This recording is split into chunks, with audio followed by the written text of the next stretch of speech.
1. President John F. Kennedy exits the Hotel Texas in Fort Worth at 8:45 a.m. on November 22, 1963.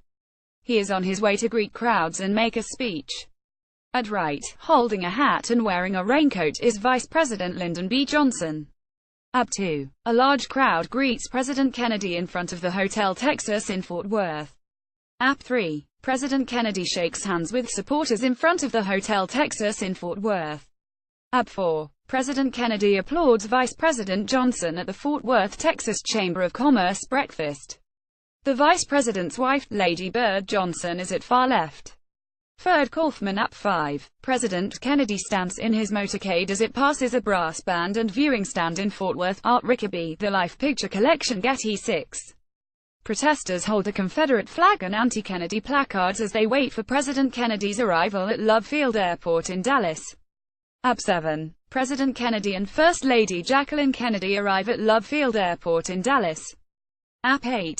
Protesters stand among supporters at Love Field to see the President and First Lady arrive in Dallas. App 9. President Kennedy and the First Lady ride in the backseat of an open limousine on Main Street at Irvay Street in Dallas as the presidential motorcade approaches Dealey Plaza. Texas Gov. John Connally and his wife Nellie are seated in the limousine's jump seats. App 10. President John F. Kennedy waves from his car in a motorcade approximately 1 minute before he was shot in Dallas. Riding with Kennedy are the First Lady right, Texas Gov. John Connally, far left, and Nellie Connally, second from left. Jim Altgens. App 11. President Kennedy slumps down in the backseat of the presidential limousine as it speeds along Elm Street toward the Stemmons Freeway overpass after being shot in Dallas. Mrs. Kennedy leans over the president as Secret Service agent Clinton Hill rides on the back of the car.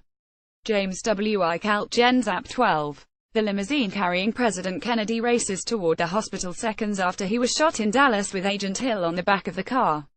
Mrs. Connally bends over her wounded husband and the First Lady leans over the president.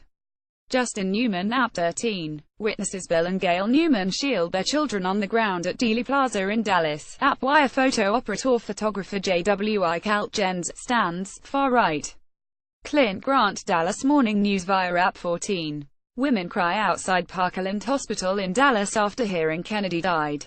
App 15. Lee Harvey Oswald at police headquarters in Dallas where he is held for questioning. App 16. People line the street as the hearse bearing the body of President Kennedy drives past a television truck as it leaves Parkland Hospital in Dallas, to be flown to Washington. App 17. Johnson is sworn in as President of the United States of America aboard Air Force One as Jacqueline Kennedy stands at his side at Love Field in Dallas. Judge Sarah T. Hughes, a Kennedy appointee to the federal court, left, administers the oath. In background, from left are, Jack Valenti, administrative assistant to Johnson, Rep. Albert Thomas, D. Texas. Mrs. Johnson and Rep. Jack Brooks, D. Texas. Cecil Stoughton. White House via App 18. The First Lady, with her stockings and dress stained with blood, reaches for the door of the ambulance carrying the body of her slain husband at Andrews Air Force Base, Maryland. Mrs. Kennedy had just arrived from Dallas with her husband's body. The president's brother, Attorney General Robert F. Kennedy, accompanies her at right. App